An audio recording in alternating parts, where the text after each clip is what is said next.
네, 안녕하세요. 반갑습니다. 주식 잘 알려주는 동네 백소바이 칼리 전문가입니다. 자, 이번 한 주 시장 정말 드라마틱합니다. 정말 예측할 수 없는 변동성 내용 자체를 담아두고 있기 때문에 기존에 특히나 이제 선물이나 옵션 대응하시는 분들은 가장 최악의 한 주지 않을까 싶어요. 일단은 이 장단에 맞추면 바로 틀어버리고 또 이 장단을 맞추면 틀어버리는 이런 장세 때문에 그 범위나 내용 자체가 사실상 개인 기준으로 한 계약 수준에서도 버티기 굉장히 좀 어려운 장세였다고 보시면 될 것 같아요.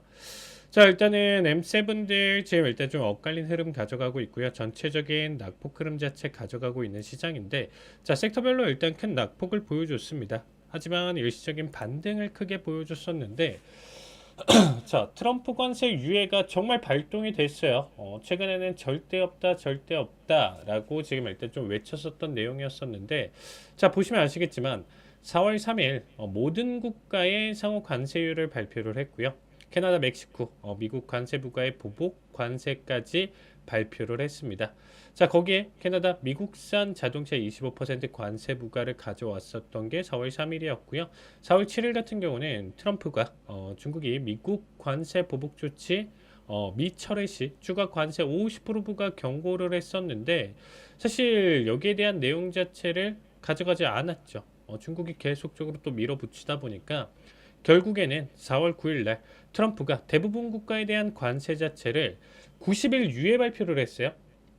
중국 빼고. 대신에 중국 같은 경우는 관세를 도합 125%로 인상했습니다.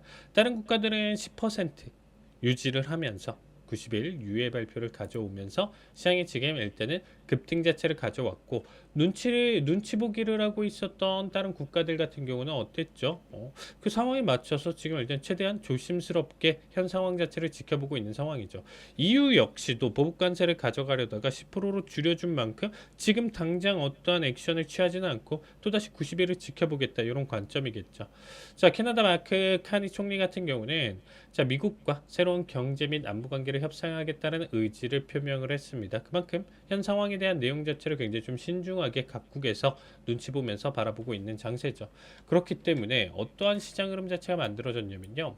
최근 고점 대비 거의 6,000포를 떨궜어요. 거의 이제 지수 기준으로 30% 폭락이기 때문에 개별 종목 기준으로 30%, 40%, 50%까지 폭락이 나왔었던 시장 흐름이었습니다. 특히나 최근에 관세에 대한 내용 자체 발표를 하면서 패닉셀까지 나와주면서 단기간에 16,400, 2만대 부근에서부터 무려 4거래일 동안 16,500 구간대까지 3,500%를 뺐습니다. 그런데 관세 유예 발표를 하다 보니까 바닥 대비 기준으로 무려 2,700%나 들어 올렸어요. 08년도 리먼 사태 이후에 반등 기준으로는 역사적 반등, 거의 뭐 17년 만에 지금 출현한 정말 말도 안 되는 지수 기준으로 거의 12%를 폭등했었던 결과값이었죠. 야, 이게 맞나 싶은 정말 드라마틱한 장세가 계속적으로 또 이어지고 있고요. 거기에 따른 조정 장세마저도 현재 강하게 나와주고 있습니다. 감히 덤빌 수 없는 시장이다라는 표현이 맞는 것 같아요. 자, 거기에 따라서 지금 목요일자 기준 4월 10일 기준으로 CPI 발표가 있었는데 되려 지금 마이너스 헤드라인 같은 경우는 마이너스 0.1% 전월치 플러스 0.2% 대비 지금 오히려 더 떨어졌고요. 거기에 따라서 코어 쪽 같은 경우도 되려 지금 일단은 낙폭 자체를 지금 이전치 대비 기준으로 지금 하락폭을 지금 일단 좀 가져가고 있는 모습입니다.